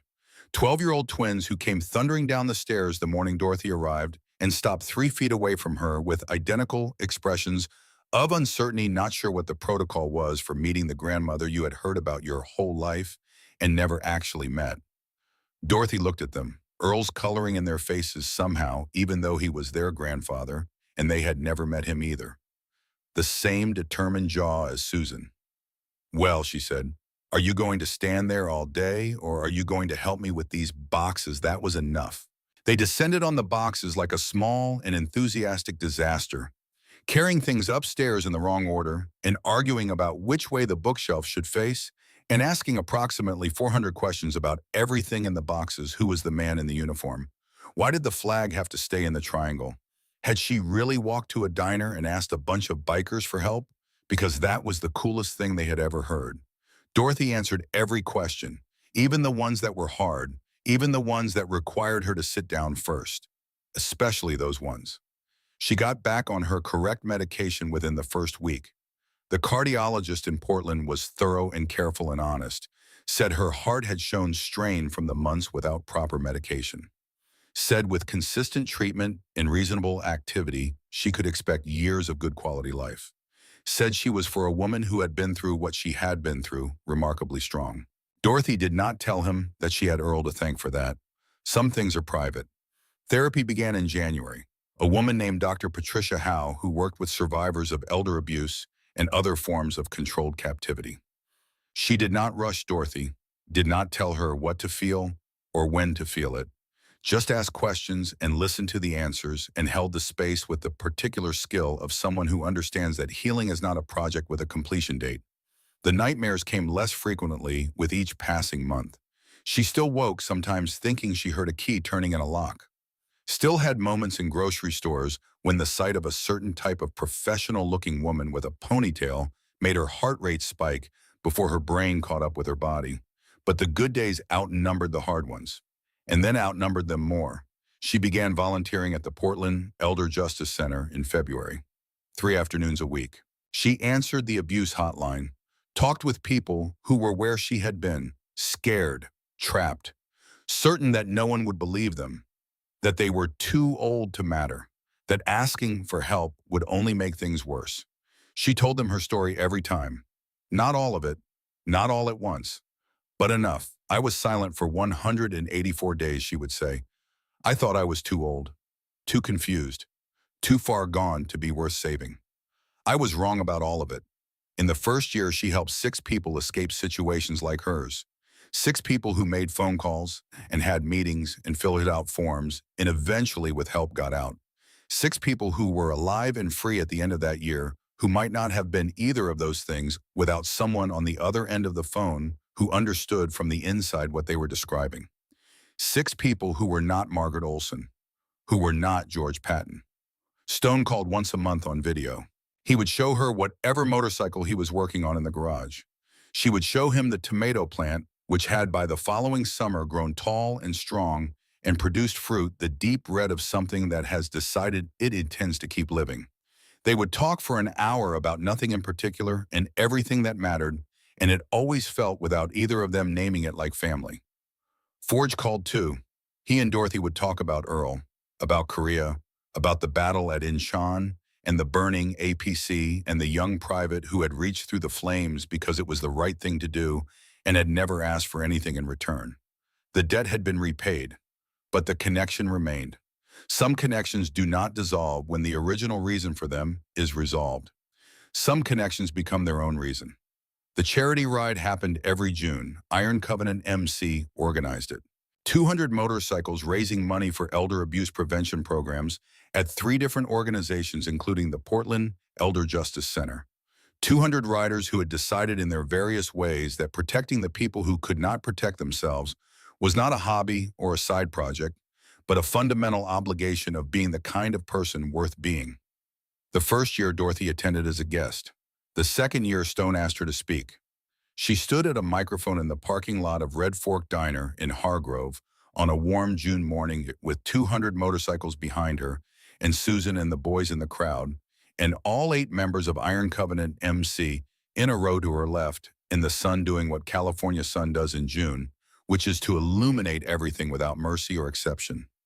I was 78 years old when I walked through that door, she said. She nodded toward the diner.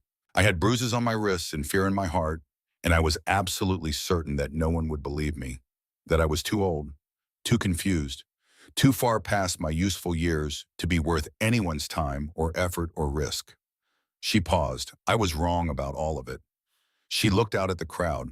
I asked 8 strangers for help, 8 men who had no reason to say yes, who owed me nothing, who had their own lives and their own concerns and their own perfectly good reasons to let someone else handle it.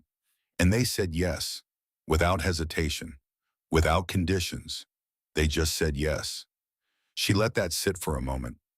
If you see someone suffering, she continued, someone you suspect is being hurt or controlled or exploited, do not look away. Do not tell yourself it is not your business. Do not assume someone else will handle it. She thought about Ruth from next door, about the doctor's office that had stopped questioning why Dorothy always came in with Carol, about the neighbors who had accepted the explanations because accepting was easier than asking. Do not be the person who sees and turns away, because you might be the only person who sees.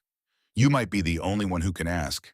And the person who needs help might be waiting for that question the way I waited for someone to walk through a door. She looked at Stone, at Forge, at all of them.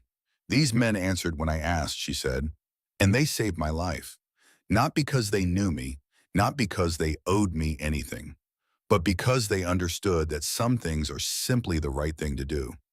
She straightened her shoulders. Be the person who does the right thing. When someone asks for help, say yes. Always. The crowd gave her a standing ovation that started before she had finished the last word. Susan was crying in the audience. Tyler and Mason were holding up a sign they had made the night before at the kitchen table, big letters in marker, "Go Grandma Brave." Forge gave a slow military salute, the kind that carries the weight of everyone who gave it before you. Stone wiped his eyes and did not pretend otherwise. After the rally, Dorothy and Stone and Forge sat on the curb outside Red Fork Diner, eating ice cream from cups because the cones kept falling apart in the June heat.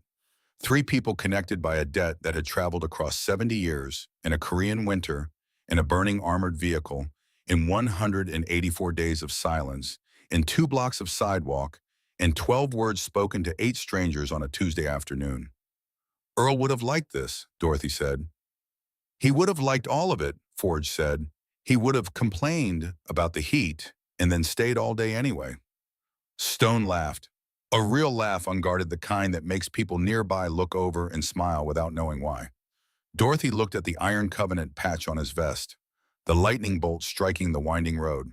You never told me what it means, she said. Stone looked down at it, thought for a moment. Sometimes life throws storms at you, he said, things that seem like they should break you. Thunder and lightning and roads that are so dark you cannot see what is ahead. He traced the image with one finger. But if you keep riding, if you do not stop, if you keep moving forward even when the road is hard and the sky is as dark as it gets, he looked at her.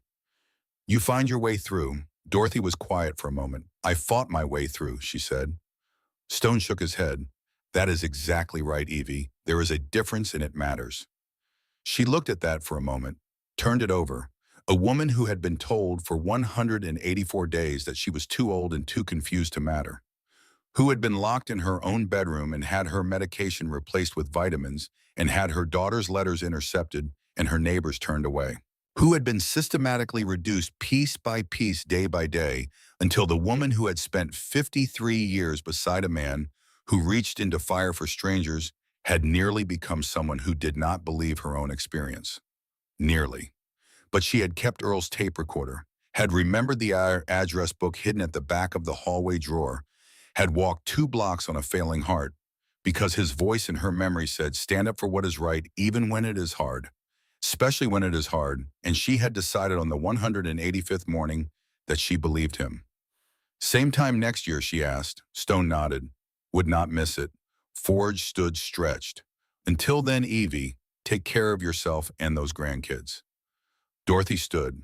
brushed off her pants, hugged them both, stone first, and then forge, and held on for a moment longer than a brief goodbye requires, because some goodbyes have the weight of everything that had to happen for you to be standing in this place, saying them, and that weight deserves to be acknowledged.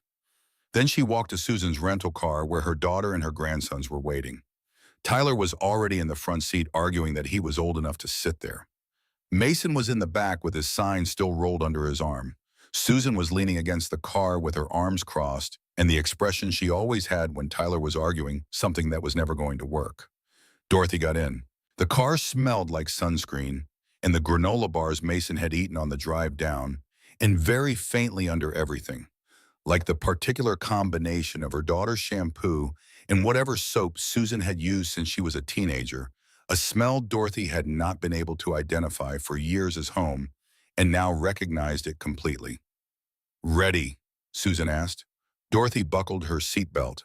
"Ready," she said. 2 years later, Dorothy Harmon sat in her garden in Portland on a warm August afternoon. The tomato plant she had brought from Sycamore Lane had produced every summer without fail. It had grown tall and spread in the way of things that have found good soil and decided to stay. She had planted more around it: peppers, basil, rosemary, thyme, the same herbs Earl had grown, the same combinations. When she worked in that garden in the early mornings or before the August heat came on with her hands in the soil and the smell of the plants around her, it was not grief she felt. It was something closer to company. Tyler and Mason came through the back door with the particular lack of warning that defined them. "Grandma Brave," Tyler said, "tell us the story." Mason sat down into the grass next to her without being asked. He had been doing this since the first week Dorothy moved in, just sitting next to her, like it was the most natural thing in the world, like he had been doing it his whole life. Dorothy set down her gardening tools, wiped her hands on her apron. "Once upon a time," she began, "there was a woman who was very scared. She had been hurt by someone she trusted." Dorothy continued, "And she had been quiet about it for so long that she had started to believe she deserved to be quiet, that she was too old to matter, that no one would help her even if she asked." "What happened?" Tyler asked. He knew the answer. He had known the answer since the third time she told it. He asked anyway because some stories need to be told more than once. Because some stories are still working on you the 100th time you hear them. "She walked into a diner," Dorothy said, "and she saw 8 men who looked like the last people in the world you would ask for help. Big and rough and wearing leather and looking like they had been through things that most people only see in movies. And she walked straight up to them. Because she was brave," Mason said. "Because she was desperate," Dorothy said honestly. "And because she heard her husband's voice in her memory telling her to stand up for what is right even when it is hard. And she decided that being quiet was more dangerous than speaking." Did they help her? Dorothy looked at her grandsons, these 2 boys she had almost never met, who called her Grandma Brave and drew her pictures and sat beside her in gardens without being asked. "They said something she will never forget," Dorothy said. "They said you are safe here." She took each boy's hand, Mason on her left, Tyler on her right. The August sun warm on all 3 of them. And she was, Dorothy said. For the first time in a very long time, she was. Mason looked up at her. "You were the woman," he said. It was not a question. "Yes, baby, I was." Tyler was quiet for a moment. He was the one who thought before he spoke, which Susan said he had gotten from Earl, which Dorothy thought was probably true. "Are you scared anymore?" he asked. Dorothy looked up at the sky, blue and enormous, and full of the particular Portland light that came in from the west in summer afternoons. She thought about Earl, about the life they had built together over 53 years, about the last words he had ever said to her, about the lock on her bedroom door and the tape recorder in her cardigan pocket, and 2 blocks of sidewalk and 12 words and everything that had come after. She thought about Margaret Olson and George Patton, who had not made it out, whose names she said every time she spoke at a rally or answered a call at the Elder Justice Center, whose absence was a reminder of what silence costs when it goes on too long. She thought about 6 people who had called a hotline and been believed and gotten out. She thought about 2 boys in a garden who called her brave, and a daughter who had come home, and 8 men in leather vests who had said yes without being given a reason to. "No," she said, "I am not scared anymore." Mason leaned against her shoulder. "Because you learned that asking for help is not weakness," he said. He had heard this part too, many times. Dorothy smiled. Because I learned that asking for help is not weakness, she said. It is the bravest thing there is. And because I learned something else. What Tyler asked, she squeezed both their hands. There are always people willing to help, she said. You just have to be brave enough to ask. The garden smelled like summer. Somewhere down the street, a motorcycle engine rumbled past deep and steady. Tyler looked up. Mason grinned. Dorothy listened to the sound until it faded. Then she picked up her gardening tools and went back to work in the soil that Earl's love had taught her to tend in the city where her daughter lived, in the life she had fought her way back to on an ordinary August afternoon that she intended to remember for the rest of her years.